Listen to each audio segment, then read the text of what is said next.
Hey, welcome back to the show, guys. Thanks for tuning in. Last week, you might have noticed I skipped the show.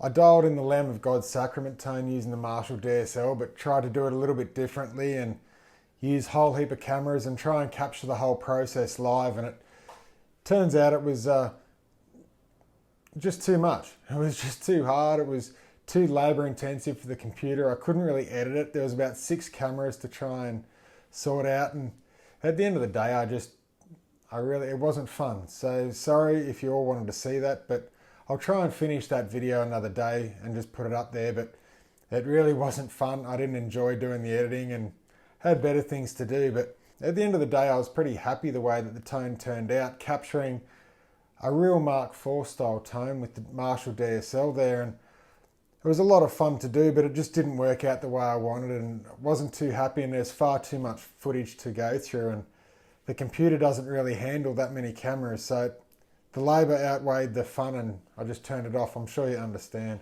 But they're the settings anyway that I came up with, trying to get a really pure Mark IV tone. It's a really dry front end, and it's pretty much polar opposites to what the DSL is really designed for and how the gain stages are set. Any of you watching the channel for a while now know what a fan of Lamb of God I am, and that Sacrament album in particular was just my favourite. I think it was like their answer to Metallica's Black album. It was just really polished. It was really well produced. All the guitars and instruments and vocals all sit together nicely, and it's a record that I can keep going back to and listening and enjoying, and it's got really good elements to it. And away from music for a second, or it's not really away from music, I think the two go hand in hand, and it's skateboarding. Skateboarding and thrash really are just two peas in a pod. Listening to Slayer, riding a bowl is like just classic how it's always been. And over the years, a lot of people have asked questions about my guitar that I have that was the Thrasher guitar that had all the skateboard stickers and things on it. And they've asked, do I skate or do I just have it there like a poser? But no, I love skating. It's a massive part of my life. It always was. It was just something that I was drawn to the entire time from the early 80s when it really hit the scene with Tony Hawk and the whole Bones Brigade. That was like my bread and butter growing up. It was that and music. And I love it to bits. Eventually I've put the skateboards up on my closet wall here, and cut a long story short, the one on the right there, the Pal Peralta McGill, that was the first decent skateboard I got when I was for my 12th birthday, and I rode it everywhere and did everything on it. Learned all my tricks. And the story is, when I retired it in our local skate shop in Townsville, I donated it to the shop to have up there as memorabilia. And Adrian had it in the shop there for ages. And the other day he phones me up and says, I've just run out of room. There's so much stuff now. He's got so much better memorabilia than my old crappy skateboard. So while I went to the skate shop and got my old skateboard from Adrian, he showed me the new Zero line with the Iron Maiden graphic on it. And that is so cool. And he just gave it to me. I wanted to pay for it, but he insisted that I just have it because we've been friends for many, many years. And so thank you, Adrian, Cre8ive Sk8 Townsville. Great guy. And for so many years I haven't really got back into skating. I keep getting injuries and getting reminded that I'm getting old. I'll twist my ankle or bang my knee or something, and it really just slows you down and stops progression. And each year that goes by I sort of lose another trick.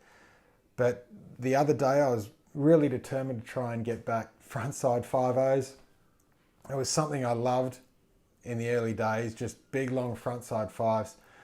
And I'd forgotten how to do them. I just one day went to the skate park and could not land a frontside 5 to save my life. And it was getting me down, and every year I'd try and come back and learn it. And it wasn't until the other day I remembered there was a really small park just near my work that I could stop at on the way home.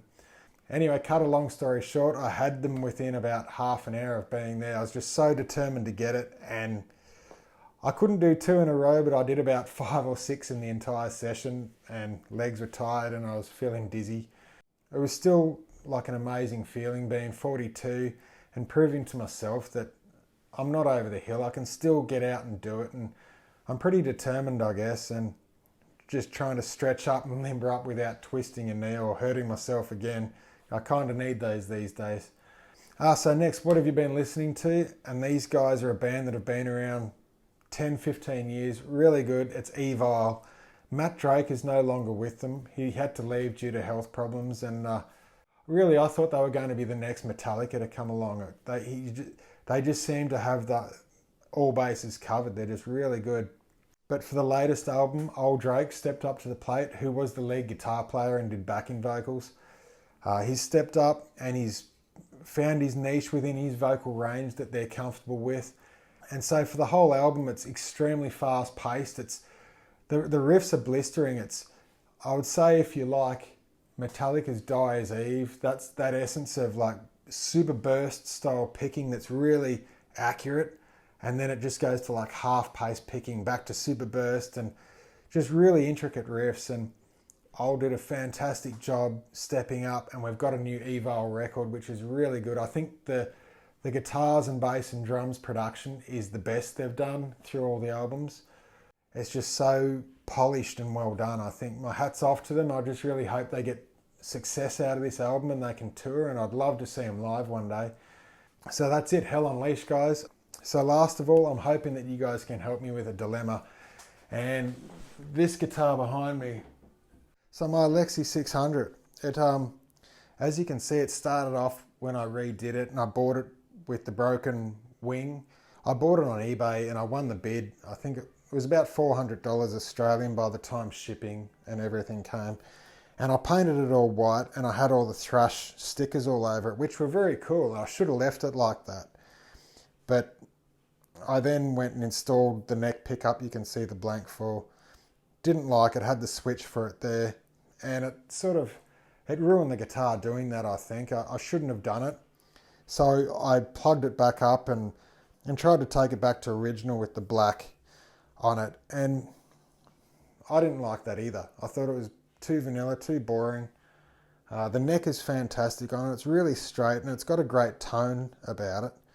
The other day I took it into work when I was just bored, and I sanded it down, and I wasn't sure what I was going to do. I'd maybe paint it white again and put the Thrasher stickers and all the skate stickers back onto it.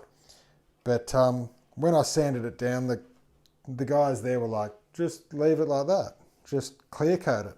It looks cool. Like, you can see the original paint job down here, and you can see where the pickup was done. You can see the new wing.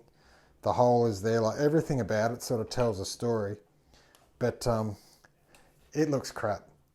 I think just a nice matte black, maybe like a really dark charcoal grey with a satin finish and like the scarf neck joint looking thing. That might just be nice and clean. It's really great to play. The stickers, when you put stickers on it, make it really uncomfortable for your arm here. They make it so it sort of irritates your arm when you're playing, and I really didn't want to go back to stickers again. They age and just start to look bad after in time. So, but yeah, if you've got ideas, please, I'd love to hear them. Oh, and anyone interested for the Hell Unleashed album tone, I've actually dialed it in using the 5150. I'm not sure what Old Drake used on that album.